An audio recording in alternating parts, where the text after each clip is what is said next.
So this is the Stormbreaker from the brand Pwnage.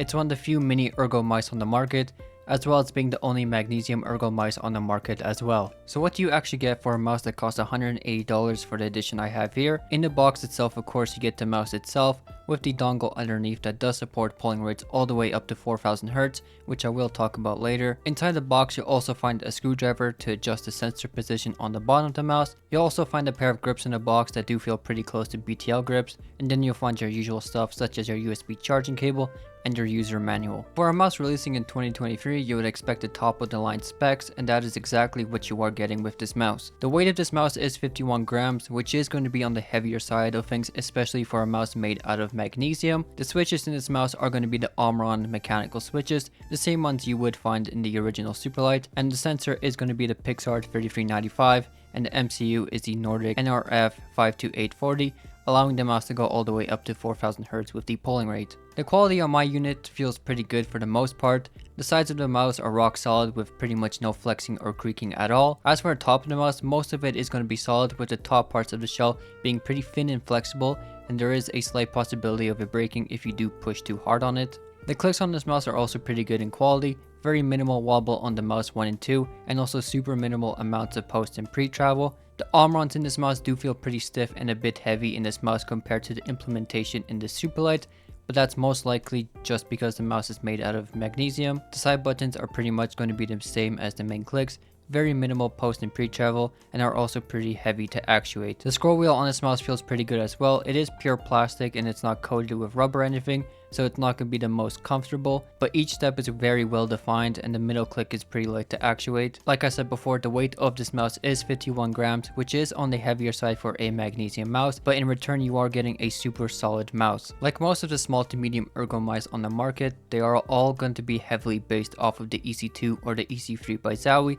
and this mouse is going to be no exception. Comparing the EC2 side by side to the Stormbreaker, you can see how close they are in shape and actual size on this graph, but the actual hand feel is going to be completely different from one each other. To start, the hump on this mouse is pretty much going to be in the same exact position as the EC2, with the Stormbreaker just having a slightly sharper, more angled hump, leaving the top of the mouse feeling less round when compared to the EC2. The hump on the EC2 is going to be very round and does not really slope down and just has a very noticeable roundness to the actual hump. Another key difference is the curves on the sides. The sides of the Stormbreaker do round in deeper compared to the Zowie, allowing for a more overall thinner feeling to the hand, making the mouse just feel less bulky and wide as the EC2.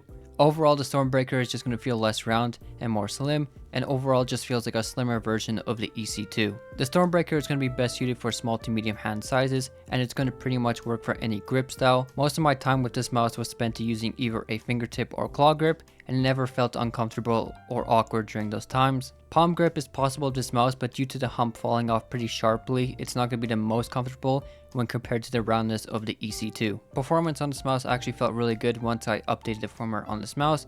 Before then, this mouse would just lose tracking on glass pads and other hard surfaces, but after the firmware update, the mouse pretty much fixed itself and it feels super stable and I have no issues at all. The mouse does go up to 4000 Hz with the included dongle in the box, and with the new firmware that allows you to go up to 4000 Hz, it just feels super stable pretty much all the time. Battery life at 4K lasts about a day and a half with medium to heavy usage, and at 2K this mouse could last up to 3 to 5 days. The Stormbreaker also does feature an adjustable sensor position, so you can adjust the sensor position based on how you actually grip your mouse or what feels best for you. The software for this mouse is also very clean and well done.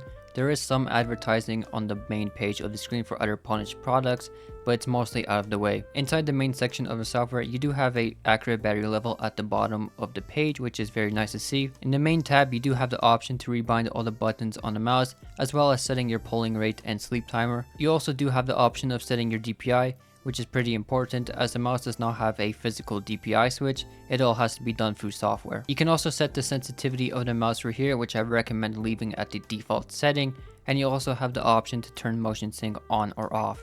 On the right side, you also have the options to set the LOD from 1mm to 2mm, and then some other things that are handy if you need them, like changing the scroll wheel speed and the double click speed. There is no option to set the debounce time of the switches due to Pwnage wanting to have the max performance coming right out of the mouse, so by default, the switches are just set to 0 milliseconds right out of the box. So who exactly is this mouse for? Well, if you're in the market for a new small to medium ergo and have been using a Zowie EC2 for the longest time, and just want to freshen things up, then this might be the mouse for you. The mouse does come out to $170 for the normal colors, which is pretty expensive, but for the price point you are getting a fully feature-rich mouse that is built like a tank and does have most of the latest specs you would expect for a mouse at this price point. At the end of the day, it really comes down to how much you really want to spend on a mouse and what kind of shape you want in a mouse. If this mouse checks off all your ticks on your checklist, then I don't see why you wouldn't be happy with this mouse.